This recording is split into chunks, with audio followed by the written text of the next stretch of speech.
اقرأ كتاب الله ترق جنانه. Apa dia naim? Kenikmatan. Di mana ni mereka akan dapat nikmat ni? Di mana ni?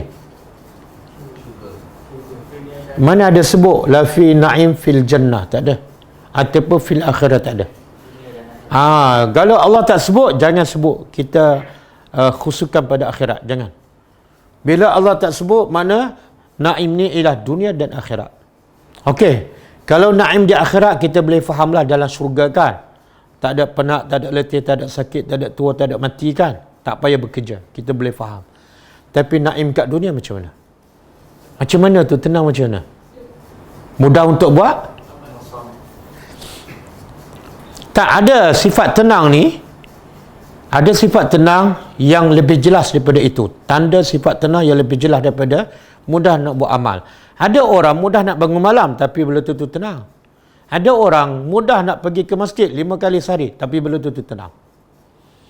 Ada satu tanda yang betul-betul jelas, dia adalah orang yang tenang. Orang yang sentiasa dalam nikmat ialah dapat nampak bila mereka ditimpa musibah. Bila ditimpa musibah, relax, tenang, tak mengeluh. Pernah satu ketika Imam Syafi'i tawaf di sekeliling Kaabah dan ada seorang lelaki tawaf juga dan orang lelaki ni berdoa. Sambil tawaf dia berdoa kepada Allah. Dia kata apa? Wahai Tuhan, irda anni, redalah kepada aku. Maka Imam Syafi'i pun tegur, kamu minta Allah reda kepada kamu, tapi kamu reda tak kepada Allah? Maka lelaki ni tanya, macam mana aku nak reda kepada Allah sehingga Allah pun reda kepada aku? Macam mana tu? Kata Imam Syafi'i, kamu reda kepada Allah ialah dengan cara ketika kamu dapat nikmat dan ketika kamu dapat musibah, hati kamu kepada Allah sama. Ketika kamu sihat, ketika kamu sakit, perasaan kamu pada Allah sama. Ketika kamu kaya dengan ketika kamu miskin, reda kamu pada Allah sama. Kalau dapat nikmat, mulut dia kata apa? Alhamdulillah. Bila dapat musibah, Alhamdulillah. Dapat nikmat dia senyum, dapat musibah dia senyum, sama je. Ini tanda lafi naim. Kita biasa tak mengeluh? Belum lafi naim. Belum. Sebab itulah orang kalau duduk dalam nikmat ketika musibah, dia tak minta Allah hilangkan musibah tu. Kenapa? Sebab dia dalam nikmat. Kita nampak dia menderita tapi dia rasa dalam nikmat. Contoh macam Nabi Ayub kan, berbelas tahun dia sakit kan, tapi dia minta Allah sembuhkan. Sebab apa? Sebab dia rasa di dalam nikmat. Nabi Yunus AS duduk dalam perut ikan, gelap, lemas, tapi dia tak minta, dia minta keluar daripada perut ikan. Tak ada, kenapa? Sebab dia dalam nikmat. Apa buktinya? Satu, dia tak minta keluar. Yang kedua, mulut dia berzikir pada Allah. Okey. Kita minta tak keluar daripada PKP? Minta tak? Ya Allah, bagilah habis PKP. Kenapa kita minta keluar? Sebab kita tak rasa ini adalah nikmat. Betul? Ya Allah, bilalah nak balik kampung? Kita dah mengeluhkan. Kenapa? Sebab kita rasa tak balik kampung bukan nikmat. Dia sebenarnya, kalau kita tak pergi dengar, kalau kita tak pergi berdakwah di luar, sebab ada halangan, dosa tak pada kita? Tak. Tapi bila tak ada halangan, kita tak pergi, masa tu berdosa. Boleh faham? Jadi bersyukurlah. Bersyukur sebab apa? Ada halangan, kita tak payah pergi dan kita tak berdosa. Tapi kalau tak ada halangan, tiba-tiba kita tak pergi, satu musibah pada kita. Susah. Lepas tu kadang-kadang orang fikir apa ni? Ambil je vaksin. Sebab apa? Senang nak pergi ke mana-mana. Tengok cara berfikir salah. Adakah pergi ke mana-mana itu satu nikmat? Bukan. Bahaya tu. Jadi ambil vaksin supaya apa? Kita tidak ada PKP, kita senang nak ke mana-mana. Adakah pergi ke mana-mana satu nikmat? Bukan. Kadang-kadang dengan semakin banyak kita berjalan, semakin banyak dosa. Betul?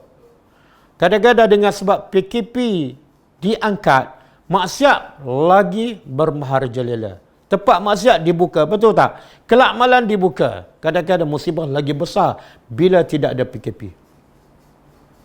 Sebab Nabi Yusuf, sebab tu Nabi Yusuf dia kata apa? Antara duduk di luar penjara dengan dalam penjara, yang mana lagi nikmat padanya?